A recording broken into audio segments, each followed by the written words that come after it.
Dr. Esser, when did you first come in contact with Dr. Shelton? Well, my first contact with Dr. Shelton was when I was a student in New York at the American Naturopathic and Chiropractic College. And that was under Dr. Benedict Lust's supervision. He established naturopathy in this country for the first time.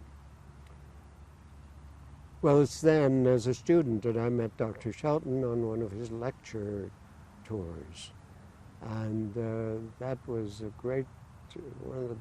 was probably one of the greatest experiences in my life to have met this man, because he was so positive, and he described all the basic principles of natural hygiene in such a clear, decisive way that I was very impressed. And as a student there, it didn't quite meet the approval of what was being taught at the college in every way, but that didn't matter to me. And actually, Dr. Curcio was attending school there at the same time as I was. So we were very impressed by Dr. Shelton's lectures, and further on as we went along, acquired all of his writings and so on. Well, that was my first experience in meeting him. And he was such a remarkable individual in expressing the true basic conditions of health that we couldn't help but thinking that was the right thing and the right way to go. So in what way did he influence your own career? Well, in that he influenced my own career at that time while I was going to school. And as a consequence, I didn't follow through, realizing that in natural hygiene, it is the body that does the work. It does the cleansing, it does the repairing, it does all the things to establish better health without the addition of treatments and supplemental therapies.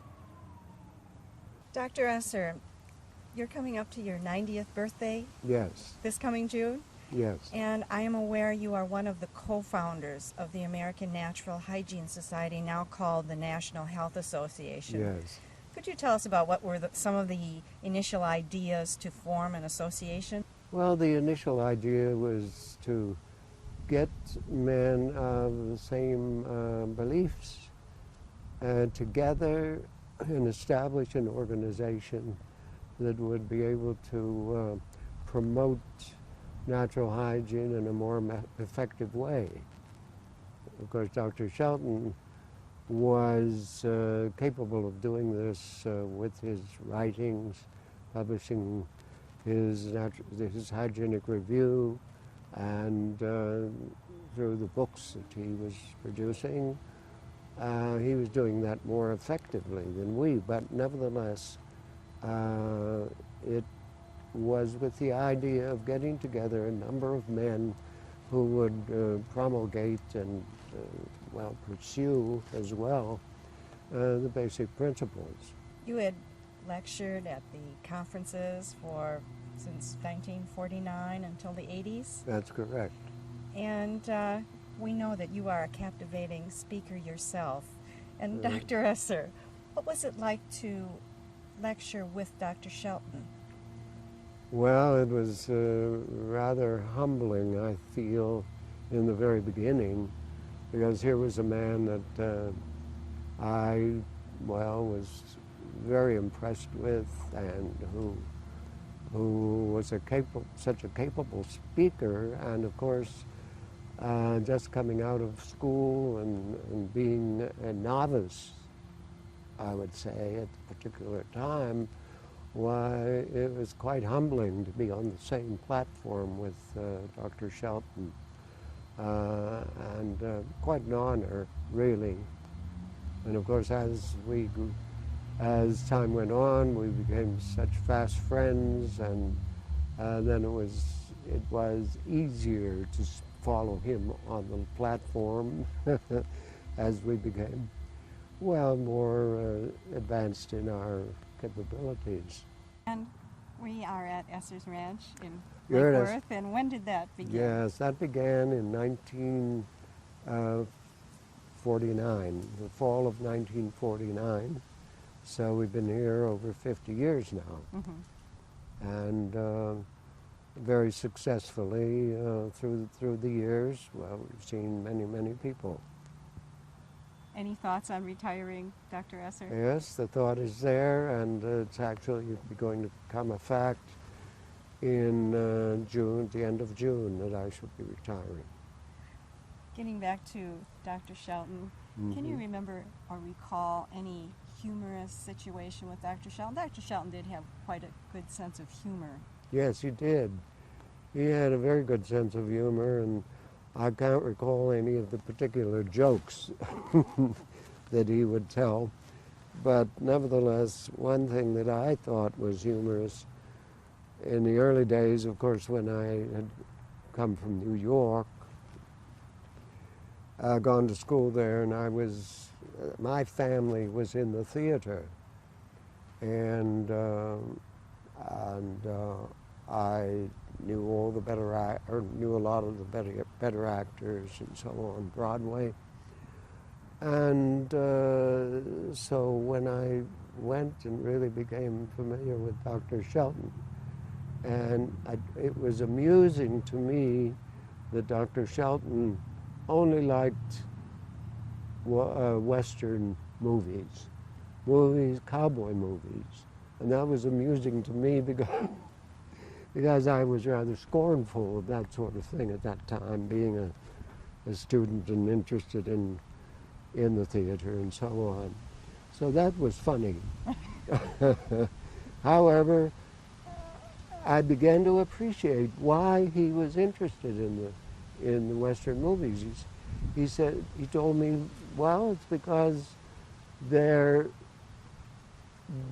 is right and there is wrong, and there's no in between.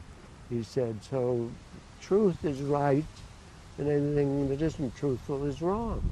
So I could understand his feeling about it. In the Westerns, well, the bad man gets shot, and the good man, he's at the top. And so right and wrong have their place. When was the last time you saw Dr. Shelton? Well, the last time was sometime in the 80s. I was trying to think of exactly when that was. Before he became ill. And that was when I visited him in Texas. Of course, earlier I had been in his place, his first place. I visited him, and he had been arrested for practicing medicine without a license, and I took care of his place during that time. So that was interesting for me too. Dr. Esser, we'd like to know a little bit more about your own career. How many fasts have you supervised? Well, that's a question that I really find difficult to answer. And I don't know, and I've been practicing for 65 years. Most of the time I've been quite busy. There have been a good many, and over the years we've seen, well, hundreds and hundreds of people. But still, it's not something that is taken on by the general public. It's something that is limited to a choice few of people who can think and who can read the facts and who can understand what these principles are about. It doesn't appeal to the general public because it requires, in my opinion, it's because it requires discipline. And because it requires discipline, it isn't open to sweeping the country like wildfire. And the chosen few that understand it, it's wonderful because it enhances their life. They are healthy and well. They avoid illness and disease. They avoid the unfortunate use of drugs and medication, which are so harmful and useless. And so that's the way I feel about it. Could you tell us a little bit more about the healing power of the body, the natural healing power within?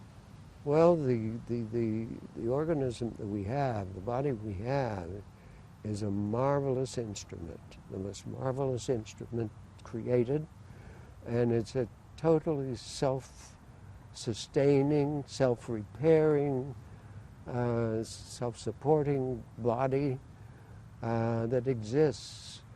Unfortunately, people that don't understand that, they destroy their health by negative living. If we look to the animal kingdom, which lives according to instinct, we realize how wonderful it is. They're never ill living in their natural environment because they automatically live according to what nature has built into their body.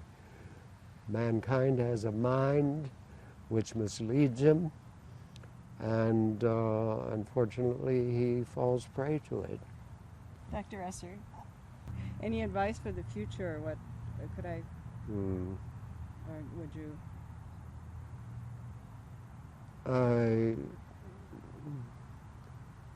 My only advice to practitioners is that they learn the fundamentals, the true fundamentals, as Dr. Shelton has outlined them in all of his works, and follow those, and they can't be in error then.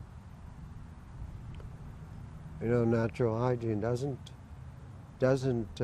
object to surgery, constructive surgery, where an individual has been struck by a car and had serious complications arise, broken bones and so on. Certainly we need support of constructive surgery under those circumstances.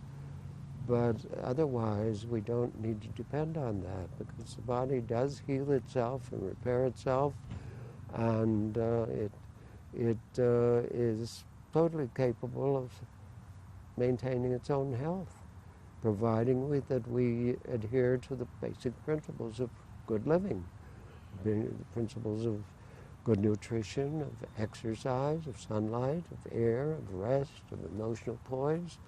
All of these things are essentials to good living. And if we follow those principles, we'll be in good health.